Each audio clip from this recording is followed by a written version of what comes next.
उन्होंने ये बात बताई, उन्होंने ये बात क्यों नहीं बताया कि संगम के अलावा झूसी इलाके में भी भगदड़ मची थी। जो मेला के अधिकारी है विजय किरण आनंद, आईएएस अधिकारी हैं, उनके ऊपर जिम्मेदारी है, उनको ये सूचना मिली होगी। जो मेला के एसएसपी हैं राजेश द्विवेदी, जो ये कह रहे थे कि कोई भगदड़ नहीं मची, ये इससे ज्यादा आपको क्या सबूत चाहिए? आप इसके बारे में क्यों नहीं बता रहे हैं? मेला के जो डीआईजी हैं वैभव कृष्णा, उन्होंने क्यों नहीं बताया इसके बारे में? क्या वो 2024 में कुंभ क्या हुआ? गोदी मीडिया के सभी एंकर मौन व्रत धारण कर लिए। कुंभ की व्यवस्थाओं को लेकर लगातार चीखने और चिल्लाने वाले गोदी मीडिया के एंकर अब चुप्पी क्यों साधे हैं? क्यों वो मौन व्रत रख चुके हैं? हम आपको बताते हैं। श्रद्धा और आस्था के नाम पर राजनीति करने वाले तमाम बाबाओं का जमावड़ा लगा है और ये पर्व किस तरीके से और भी ज़्यादा सहन शक्ति और ताकतवर बनाने के लिए किस तरीके से योगी सरकार ने भर भर कर पैसे खर्च किए। इनफैक्ट किसी रिसर्च और स्टडी के लिए इतना सारा बजट नहीं दिया गया। 7500 करोड़ का बजट दिया गया था और सोचा जा रहा था कि यहाँ 4 करोड़ से श्रद्धालु इकट्ठे होंगे, लेकिन गोदी और बिकाऊ और भड़काऊ मीडिया ने किस तरीके से प्रचार किया कि लगभग 15 करोड़ लोग जा रहे हैं, जबकि उत्तर प्रदेश की सरकार बता रही है कि हमने 10 करोड़ लोगों की व्यवस्था की है कि ठीक से वो आ सकें और स्नान कर सकें। लेकिन अब गोदी मीडिया पूरी तरीके से मौन व्रत धारण कर चुका है। जब से कुंभ में भगदड़ मची और 30 व्यक्तियों की मृत्यु हुई, ये तो सरकार बता रही है, लेकिन वहाँ किस तरीके से तमाम माइक लेकर खड़े निठल्ले पत्रकार अपनी रिपोर्टिंग करने से भी बच रहे हैं ताकि योगी सरकार उन पर चाबुक न चला दे, क्योंकि वो पहले ही से एडवांस ले चुके हैं कि हम काम सिर्फ करेंगे सीमाओं और तरीकों के दायरे में रहकर। हमें जनता को कोई ऐसी खबर नहीं देनी ताकि उन्हें लगने लगे कि आज भी देश में मीडिया जिंदा है। लेकिन गलती से किसी कारणवश लल्लन टॉप का एक पत्रकार बचा जिसने पूरी ताकत झोंक दी उस रिपोर्टिंग को करते हुए। बस तभी से पांसा पलट गया। तमाम गोदी मीडिया के एंकरों को मजबूरी में वो खबरें चलानी पड़ी जो छुपाई जा रही थी। किस तरीके से महाकुंभ में एक जगह नहीं 6 जगह भगदड़ हुई, लेकिन सिलसिलेवार तरीके से पहली भगदड़, दूसरी भगदड़ और तीसरी भगदड़ को तो छुपा दिया गया। यहाँ तक कि उन लाशों को भी ठिकाने लगा दिया गया।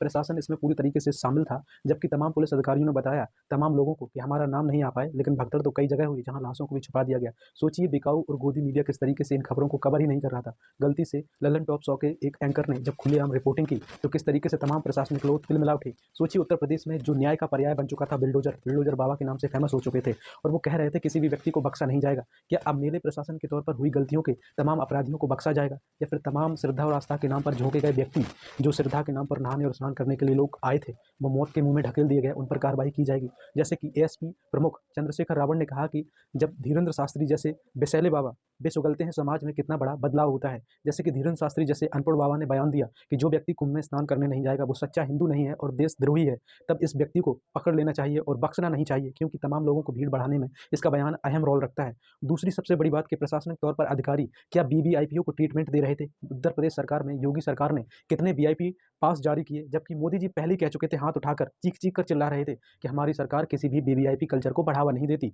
जबकि तमाम मंत्री, सोचिए उत्तर प्रदेश के मुख्यमंत्री के कैबिनेट के 40-40 मंत्री एक ही बार स्नान करने आए हैं। क्या वो सालों से महीनों से नहाए नहीं थे जो उसी दिन पर खड़े थे? सोचिए एक अधिकारी को, एक नेता को हैंडल करने में कितना पुलिस प्रशासन लगा था, या फिर इस जनता को एक बाड़े बंदे में बंद करके किस तरीके से रोक रखा कि अभी वीआईपी हैं उनको पहले नहा लेने दिया जाए। बस इसी से लोगों में, आम व्यक्तियों में आस्था के नाम पर ठेस पहुंचाई गई और उनको भड़काने के लिए किस तरीके से जिम्मेदार पुलिस अधिकारी कहने लगे कि जो सोवेगा सो खोवेगा, जो जागेगा सो पावेगा। बस ऐसी तमाम स्लोगन किस तरीके से लोगों के अंदर प्रेरणा स्रोत बनकर चिंगारी ली और एक जगह इकट्ठे हो गए। और दूसरी तरफ वीवीआईपीओ की एंट्री कर दी गई, लोगों में भड़का और गुस्सा फूटा और ऊपर से आला अधिकारियों ने कह दिया कि अब भगदड़ भी मच सकती है। बस उसी बयान के चलते कितने सारे लोगों की जाने गई और जाने के बाद किस तरीके से ना तो वहाँ गोदी मीडिया कोई कवरेज कर रही थी और उन भगदड़ों में कितने लोगों की मृत्यु हुई, कितने लोग मलबे में तब्दील हो गए।